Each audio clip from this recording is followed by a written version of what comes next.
Je sais pas pour vous, mais moi, ça avait commencé à me manquer. J'ai regardé, ça fait 4 mois qu'on n'a pas parlé des riches. Et là, vraiment, c'est pas normal sur cette chaîne. C'est pas normal. Il faut qu'on retape sur les riches, parce que là, vraiment, hein, on se croirait justement On se plus, croirait chez les bolcheviks ici. et ça ne va pas. On va me croire objectif, et là, ça va pas. Bref, aujourd'hui, on va parler d'un sujet qui, je pense, est important. Et surtout, que je voulais aborder depuis longtemps sur cette chaîne, enfin depuis longtemps, depuis quelques semaines, mais il n'y avait pas vraiment de compte-rendu global, etc. Il n'y avait pas vraiment de moyen d'amener ça, je trouvais intéressante. Et là, j'ai enfin trouvé un article qui en parle, un article de la RTBF qui en parle. Et donc, je voulais un petit peu rebondir dessus, revenir avec vous sur ces histoires, et pourquoi pas en débattre évidemment dans les commentaires. Bref, mesdames et messieurs, aujourd'hui, nous allons parler du flight tracking. Hein. Le flight tracking, des jets privés des stars et milliardaires, nouveau révélateur de l'injustice climatique. Et vous partez comment en vacances? En train? En avion? De nombreux vacanciers redoutent d'avoir à répondre à cette question tant le fait de prendre l'avion est devenu synonyme de rejet de pollution facile et souvent évitable. Et j'aimerais d'ailleurs commencer par là parce que moi par exemple, là dernièrement, je suis trop pauvre pour voyager, mais je me suis déjà dit, et c'est ce que j'essaye de faire à chaque fois, c'est-à-dire que j'essaye de ne plus prendre l'avion. Alors évidemment, ce n'est pas plus jamais prendre l'avion quand il le faut, que ce soit pour le travail ou par exemple pour aller dans des pays vraiment très loin, genre j'invente, mais si je veux aller au Japon, bah forcément c'est difficile d'y aller en train ou en voiture. Mais l'idée c'est vraiment d'éviter un maximum l'avion et aussi la voiture quand même, on va pas se mentir. Donc moi j'essaye maintenant, avant de regarder les trajets, mes destinations où aller, mes vacances, je regarde toujours ce qui est le plus accessible en train, etc. Bref, je pense que c'est important de le faire aujourd'hui au vu de l'urgence climatique. Au point que le mot suédois flight scam ou flight shame, honte de l'avion, est devenu un mot tendance de 2019. Ouais bon, dans ce contexte, moi j'ai jamais utilisé.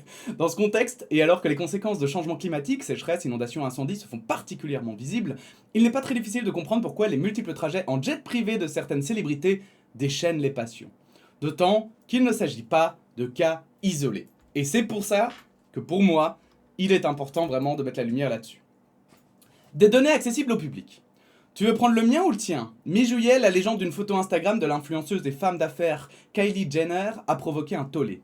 Sur l'image, on la voit sur un tarmac d'aéroport en compagnie de Travis Scott. À leur droite, un jet privé, à leur gauche, un autre jet privé. Si la publication a particulièrement choqué les internautes, c'est parce que le couple a utilisé ce jet privé pour faire un trajet de seulement 65 km, soit environ la distance entre Bruxelles et Namur. Pour vous les Français, ça dit pas grand chose, mais ça doit être quoi la distance Paris-Lyon? Non, moins probablement même.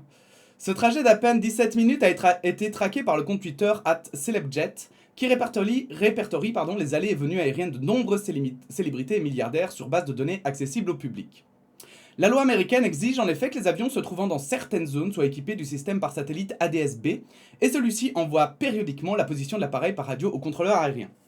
Alors, ce qui est très intéressant, j'aimerais revenir justement sur cet aspect public, parce que peut-être qu'on ne peut pas très bien comprendre quand on n'a pas très bien suivi, justement quand on ne suit pas très bien l'aviation, les données d'aviation qui sont partagées, mais en fait dans le monde entier, très souvent, les avions sont traqués.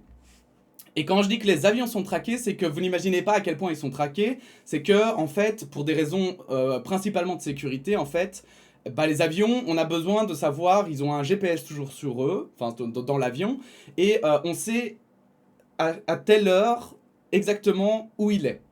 Et donc, il y a des sites comme Flight Radar, qui s'appelle, ça doit être un parmi d'autres, qui répertorient tous les avions qui ont effectivement ce système de GPS et qui est évidemment public. Pourquoi est-ce qu'il est public? Puisque ces avions traversent plusieurs pays différents. Il faut que tous les pays aient accès à ces données pour savoir, pour faire le contrôle aérien, quoi. Donc, c'est tout à fait logique. Et en fait, pour vous montrer à quel point c'est public, C'est-à-dire qu'il y a même, en fait, les avions de chasse, parfois, qui ont ce système, et donc on peut voir où sont les avions de chasse.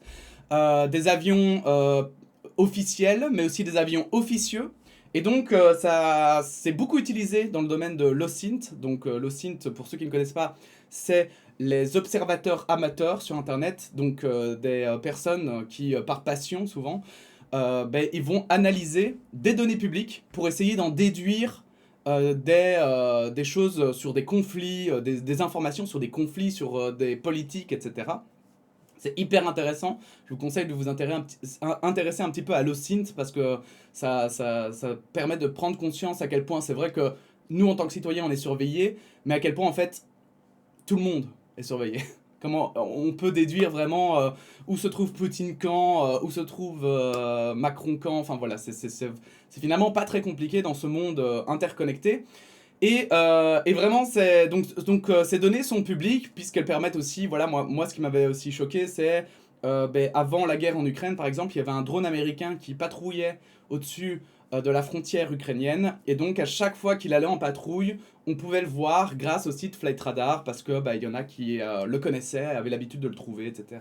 Alors, ça ne veut pas dire qu'évidemment tout, je suppose qu'il doit y avoir des manières de pouvoir cacher les avions, etc. Hein, notamment les avions de chasse. Mais il y a quand même des avions de chasse parfois qui sont sur le site et tout. Donc il y a vraiment beaucoup de choses qui sont accessibles dans ces données. Ces informations sont ensuite répertoriées sur des sites de suivi de vol accessibles au public comme ADSB Exchange ou Flight Radar. Je sais pas pourquoi 24, moi je connaissais Flight Radar tout court, mais bon bref. Sur base de ces infos, le jeune Jack Sweeney, 20 ans, a réussi à identifier les jets de nombreuses personnalités et à automatiser leur traçage sur le compte Twitter @celebjet. 8293 tonnes de CO2 émis par le jet privé de Taylor Swift cette année. Donc, le site Celebjet, il y en a un en français qui fait avec les stars françaises. C'est dommage qu'il ne l'ait pas mis, je ne sais plus comment il s'appelle. Mais il existe, si vous faites un peu de recherche, vous trouverez probablement. Et donc, en fait, effectivement, ils suivent tous les avions, tous les jets privés. Des personnalités qui sont pour la plupart riches, hein. Je ne vais pas vous mentir que les jets privés, c'est rarement des particuliers pauvres qui les utilisent. Et en fait, c'est ça qui est très intéressant, c'est qu'il ne s'agit pas de juste dénoncer la richesse des gens, c'est-à-dire que voilà, tant mieux si tu as un jet privé et que tu peux te déplacer en jet privé en 5 minutes. Le problème, c'est qu'aujourd'hui, évidemment, il y a le réchauffement climatique, il y a tout l'aspect écologique qui tourne autour. Et bien sûr, comme un avion pollue énormément, c'est bien ça qui est visé et pas la richesse des gens, hein, bien sûr. Même si c'est du coup lié forcément. Elon Musk, Oprah Winfrey, Steven Spielberg, l'affection de nombreuses personnalités pour les vols en jet privé, parfois pour de très courtes distances, a été épinglée. Fin juillet, une agence de marketing digital a même publié une liste de célébrités les plus friandes de ce type de vol. À la tête de ce classement, on retrouve la chanteuse américaine Taylor Swift qui a effectué pas moins de 170 vols depuis le début de l'année 2022. Cela équivaut à pas moins de 8293 tonnes d'émissions de CO2 en 7 mois. En comparaison, un Américain moyen en émet 15 tonnes par an, un Belge en émet 8 tonnes. Donc même si on prend un Américain moyen, ça reste une somme énorme. Puisqu'en plus, on parle ici d'une demi-année. D'accord. Donc oui, elle pollue autant que, du coup, au moins 100 000, 15 000, oui, 1000 Américains par an. C'est gigantesque. C'est gigantesque. 1% de la population responsable de 50% des émissions. Derrière ces publications de plans de vol, c'est donc le concept d'injustice climatique qui est mis en exergue ici. On le sait, il existe déjà à la base d'énormes différences entre les citoyens des différents pays. Un habitant du Burundi émet ainsi en moyenne 0,1 tonne de CO2 par an, contre environ 20 tonnes pour un habitant des Émirats Arabes Unis. Évidemment, ces calculs sont un peu faciles à faire et sont très, si je me souviens bien, sont très critiquables parce que, évidemment, c'est vrai qu'un habitant du Burundi étant très pauvre, on considère qu'il pollue très peu. Mais par exemple, la malbouffe, ça pollue énormément. Et il y a plein de petits détails comme ça qui polluent beaucoup. Et donc, évidemment, les calculs sont bien plus complexes. Et c'est juste, cette méthode de calcul permet surtout de mettre en exergue que, évidemment, c'est surtout, plus tu as d'argent, plus tu as de chances de polluer beaucoup. Mais ici, la publication de ces trajets accompagnés de leur équivalent carbone vient encore souligner le fait que certains privilégiés font exploser les compteurs. Cette pratique de suivre à la loupe toutes les escapades de certaines grosses fortunes stigmatiserait-elle peut-être un peu trop facilement les riches? Selon l'ONG Transport et Environnement, il y a de quoi. En effet, à cause de ces virées privées, 1% de la population serait responsable de 50% des émissions émises par le secteur de l'aviation. C'est gigantesque. C'est vraiment... Moi, en fait, c'est ça que je trouve hyper intéressante avec cette publication, avec en fait ce suivi de ces jets privés. C'est que, comme je le disais, c'est pas la richesse ici qui est dénoncée. Ici, pour moi, il y a tout un aspect en fait politique qui peut s'évaporer, c'est-à-dire qu'ici, on peut vraiment objectivement s'en foutre. En fait, là, les gens ne critiquent pas le fait que y a des mecs qui prennent 5 minutes pour faire des trajets qui nous, voilà, si c'est 60 km par exemple, nous, ça nous prend une demi-heure, quoi. Voilà, c'est pas ça qui est critiqué, bien sûr, en fait. Tant mieux si les gens riches, parce que aussi, ça fait partie du système dans lequel on vit, tant mieux si les gens riches puissent aller super vite d'un point A à un point B. Si on part un petit peu, on va dire, dans la logique capitaliste, ça se tient. C'est des gens qui ont beaucoup d'argent, donc qui d'une manière ou d'une autre ont réussi, ont réussi dans la société, etc. Et donc, voilà, ils ont du coup la chance de pouvoir faire des trajets hyper rapides. Mais ici, vraiment, pour moi, c'est ça qui est intéressant, c'est qu'ici, on parle du volet écologique. Et le volet écologique, c'est clairement quelque chose qui touche tout le monde. Les riches, les pauvres, les Arabes, les Africains, les Européens, les Asiatiques, enfin tous, tout le monde, les Australiens, bref, tout le monde. Et justement, c'est ça que moi, personnellement, je trouve qui est grave, c'est qu'on a ici vraiment un gros problème de logique. On a vraiment un gros problème de logique, je veux dire même par rapport, selon moi, à la philosophie capitaliste. C'est-à-dire que, alors, je le précise quand même pour ceux qui tomberaient là pour la première fois sur cette chaîne, bien sûr.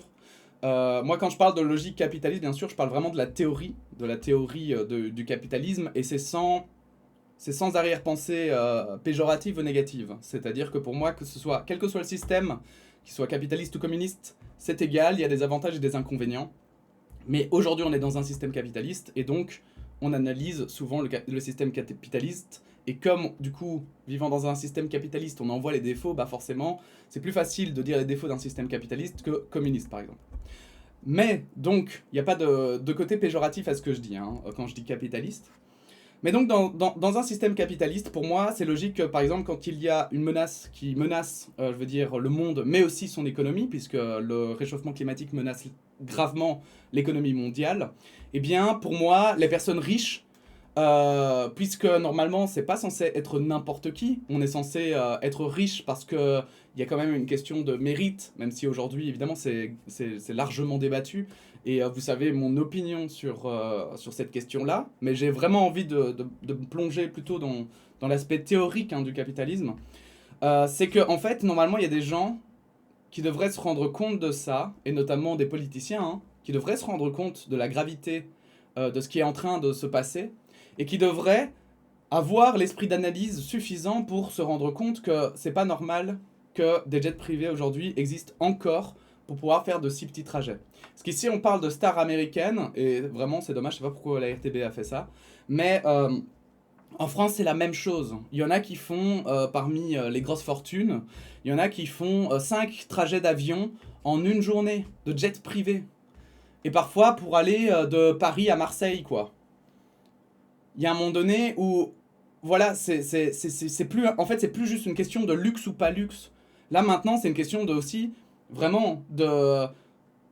Alors, au pire, de survie de l'humanité, mais au mieux, quand même, de menaces graves sur l'humanité. Parce que même si on ne tape pas l'extinction, on voit qu'aujourd'hui, les inondations et tout, ça détruit des pans entiers de l'économie et des industries. Et ça, on peut pas laisser des gens comme ça, simplement parce qu'ils vivent dans leur époque et qu'ils se disent « Bah ouais, moi je peux le faire, donc je le fais ». On peut pas juste laisser des gens comme ça polluer autant qu'ils veulent. D'autant plus qu'à côté de ça, évidemment, il y a une énorme hypocrisie parce que on demande à tout le monde de faire un effort.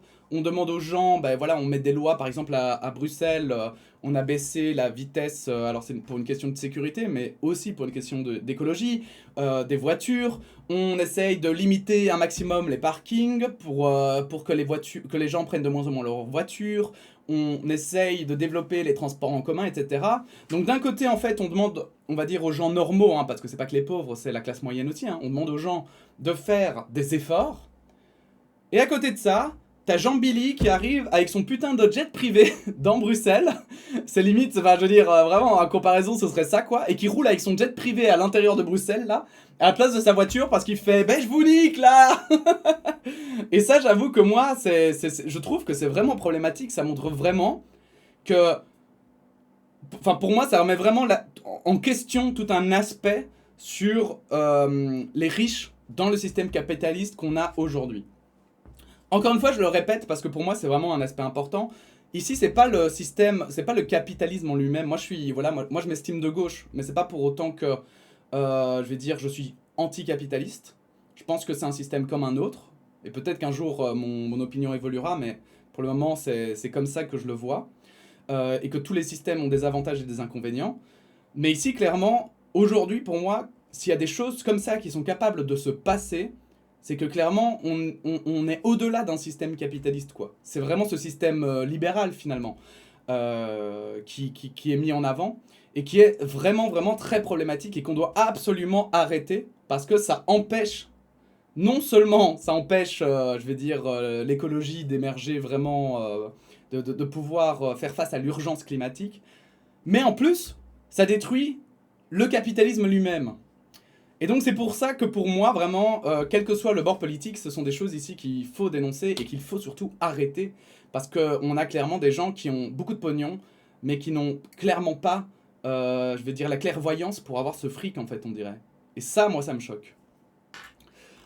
Une industrie en expansion. La réponse de certaines célébrités, comme Taylor Swift, a été de dire que leur jet privé n'était pas systématiquement utilisé par eux, qui était parfois prêté à des proches ou qu'ils volaient certaines fois à vide pour être déplacés dans un autre aéroport. Ouf, ça va, il est juste déplacé à vide, pas de stress, c'est bon. Non mais avouez quand même que quand on lit des réponses pareilles, on peut pas se dire genre, ok le mec il est hyper intelligent. Moi j'ai beaucoup de mal avec ça, je me dis mais putain mais non mais... Tu peux pas te dire intelligent en ayant une réponse pareille alors que juste limite, enfin genre, je suis désolé, c'est pas logique en fait, c'est pas logique, tu peux pas dire ça. Mais ces justifications n'ont pas su convaincre car c'est l'utilisation jugée abusive de ce mode de transport extrêmement polluant qui est pointée du doigt. Il faut dire que depuis le début de la pandémie, l'industrie de l'aviation privée a connu une croissance record. Selon le Wall Street Journal, les vols mensuels de jets privés ont bondi de 30% depuis 2019. Je travaille dans ce secteur depuis ces 10 dernières années et je n'ai jamais vu un tel engouement pour les jets privés, témoigne d'ailleurs le directeur d'une entreprise qui organise des vols de jets privés. Les célébrités et personnalités richissimes bien connues sont seulement la pointe de l'iceberg, puisqu'à côté d'eux, il y a tout un tas de passagers bien plus discrets. Il y a ceux que les crypto-monnaies ont enrichis, les familles qui vont s'isoler sur leur plage privée, écrit le Wall Street Journal. Ces voyageurs louent des jets privés à des tarifs allant de 3 000 à 1 000 $ de l'heure. De l'heure! Donc si tu vas à la plage, puisqu'il doit rester à la plage, je vous dis pas la journée combien ça coûte. Hein. Ah ben voilà, c'est l'avion de Bernard. Voilà l'avion de Bernard. Qui suit les avions en France. Voilà, si vous voulez suivre le compte Twitter. Ah merde, pardon! Ah zut! Bon, je suis désolé, hein. J'ai lu, mais c'est pas grave. Hein. 90% d'entre vous écoutez, donc on va faire semblant qu'il s'est rien passé, ok? De toute façon, l'article est dans la description. Paris-Bordeaux en train, c'est 2 heures et 830 fois moins polluant que le jet privé FHTTL de Total Energy. Voilà. Paris-Bordeaux. Alors, il y a aussi un argument parfois qui est avancé. Bon, ben, je vais vous mettre ce que j'ai lu alors en attendant. Je suis désolé hein, pour ce petit truc. Il y a souvent un argument qui est avancé qui est que en fait ces mecs ils travaillent et que donc parfois ils doivent aller très rapidement quelque part pour le travail, etc. Sauf que honnêtement au vu du nombre de vols qu'ils font, parfois c'est genre ils vont 1 heure quelque part et sincèrement non. C'est impossible que ce soit juste pour le travail. C'est impossible, et parfois ils disent que c'est pour des réunions, mais aujourd'hui on a plein de possibilités de faire des réunions en ligne, etc. qui resteront, voilà, même si le débat autour de la pollution en ligne est toujours là, bien sûr. ça restera toujours moins polluant qu'un avion pour un mec quasiment tout seul. Voilà. Le débat autour des jets privés concerne aussi l'Europe. En France, tous les vols du milliardaire Bernard Arnault, première fortune du pays, sont ainsi répertoriés sur le compte Twitter @l'avion de Bernard. Mais serait-il un cas isolé? Non. D'après un récent rapport de l'ONG Transport et Environnement, environ 10% des avions qui décollent de France sont des jets privés. 10%, c'est tellement gigantesque. Selon l'ONG Transport et Environnement, les jets privés sont pourtant 10 fois plus polluants que les vols commerciaux. Ils émettent en effet en moyenne 2 tonnes de CO2 par heure. C'est beaucoup, sachant que, pour rappel, un Belge en émet en moyenne 8 tonnes par année. Pour toutes ces raisons, l'ONG Transport et Environnement demande aux autorités d'agir en interdisant notamment d'ici 2030 tout jet privé consommant des combustibles fossiles. De son côté, le jeune Jack Sweeney continue en tout cas d'alimenter son compte Twitter @celebjet. Depuis, il en a même créé un autre consacré exclusivement au vol en jet privé du milliardaire Elon Musk, qui a déjà plus de 454 000 abonnés. Sa démarche a par ailleurs inspiré le compte @YoTCO2Taker. Non, c'est pas Taker, c'est pas possible. C'est ça? Tracker, bah oui, c'est ça, merci, mais c'est pas grave. Qui suit la production de CO2 de plusieurs yachts de luxe. Le débat est lancé, mais aura-t-il un impact réel? Pour l'instant, rien n'est moins sûr. Envie d'une croisière en Corse? Entre le 2 août et le 17 août, le yacht de Thomas Leclerc aurait produit environ 35,4 tonnes de CO2 en consommant 13 604,6 litres de carburant. Estimation basée sur les données AIS plus données constructeurs du navire. Et les données AIS, en fait, c'est obligatoire sur les navires. C'est un peu le même principe que pour les avions. C'est-à-dire qu'en fait, il est censé être toujours allumé. Notamment, ça permet aux navires, ça je connais un peu mieux, les uns entre les autres, de savoir où ils sont. Donc t'as pas de mauvaise surprise, par exemple quand t'es en pleine nuit dans la mer, vu qu'il y a les AIS des uns et des autres, tu peux savoir où sont les autres navires. Mais en plus aussi ça permet en cas d'accident ou de panne, etc., de pouvoir toujours savoir où est le bateau. Bref, c'est aussi une mesure classique et internationale pour ce genre de choses. Mais donc voilà, le débat est lancé, mais est-ce qu'il aura un impact réel? Pour ma part, je trouve ça vraiment choquant que l'article se termine comme ça. Parce que pour moi, c'est pas une question. Ça devrait avoir forcément un impact. Pour moi, c'est vraiment illogique. Voilà, c'est mon opinion, bien sûr. Hein, mais je trouve que c'est vraiment illogique hein, que ça continue comme ça. Parce que là, c'est vraiment... J'ai l'impression parfois que... On se retrouve face à des gens qui s'estiment impuissants, notamment les gouvernements, ou qui ne voient pas la gravité de ce qui est en train de se passer. Alors que pourtant, aujourd'hui, on en voit quand même des prémices. Alors bon, croisons les doigts pour que ce soit des prémices ponctuelles et malchanceuses, mais elles commencent à s'accélérer et on peut se permettre d'être de plus en plus pessimiste. Mais cependant, voilà, moi je trouve que vraiment, je comprends pas en fait. J'ai vraiment beaucoup de mal parfois, quand je vois des choses comme ça, j'ai du mal à comprendre la logique derrière. J'ai beaucoup de mal à comprendre aussi cette fameuse logique qui dirait que, par exemple, on parlait du mérite. Pour moi, c'est très compliqué de comprendre que ces gens-là seraient méritants. Pour moi, c'est aussi là un des plus gros échecs du libéralisme, hein, d'ailleurs, c'est que ce n'est pas les plus méritants qui sont les plus riches. Ce ne sont pas les plus intelligents, ce ne sont pas les plus forcément... voilà, ce ne sont pas les plus futés, en fait. Il y a un côté comme ça où on a l'impression que finalement, on sait pas trop comment, voilà, je veux dire, allez, sans parler de mes propres théories, je veux dire justement de manière générale, on se demande comment ils sont arrivés là, au vu du manque parfois de clairvoyance qu'ils ont, ces gens très riches, et on se demande aussi pourquoi est-ce que la politique n'agit pas en fait, qu'elle est là, qu'elle regarde de loin, et qu'elle se dit, ah ben non, on peut rien faire. Parce qu'il faut faire quelque chose. Clairement, il faut faire quelque chose. Et il y a un moment donné, si moi je suis capable de me remettre en question mes vols, alors que moi, bon, la dernière fois que j'ai pris l'avion, c'était il y a 3 ans, donc je vous dis pas à quel point, en vrai, ça va quoi. Mais que les politiciens, eux, ils se disent, ah non, les vols privés, là, fou, oh là là, moi si j'ai plus mon jet privé, oh là, je serais vraiment trop triste. Hein. Parce que là, il y a vraiment l'urgence climatique. Et je pense qu'il y a de plus en plus de gens qui sont d'accord là-dessus. Il y a de moins en moins de débats là-dessus. Et il faut agir. Et si on veut pas se retrouver justement à l'âge de pierre, à devoir gérer chaque année plein de problèmes climatiques, et que du coup on ne puisse jamais plus rien faire qui tienne ou quoi que ce soit, et qu'on doit toujours tout repenser différemment, eh bien je pense que là il faut vraiment agir sur ce genre de problème. Bref, n'hésitez pas à donner, vous, votre opinion en commentaire, évidemment. Hein. N'hésitez pas à dire ce que vous pensez de cet article. Toutes les sources sont en description. N'hésitez pas à vous abonner si cette vidéo vous a plu, n'hésitez pas à la partager bien entendu si vous trouviez le sujet pertinent. Et puis sinon, on se dit à bientôt hein, pour de nouvelles actualités sur cette chaîne, voilà. Je suis désolé mais depuis le début j'avais envie de le mettre, donc messieurs les riches, hein, Je vous demande de vous arrêter. à bon entendeur, salut.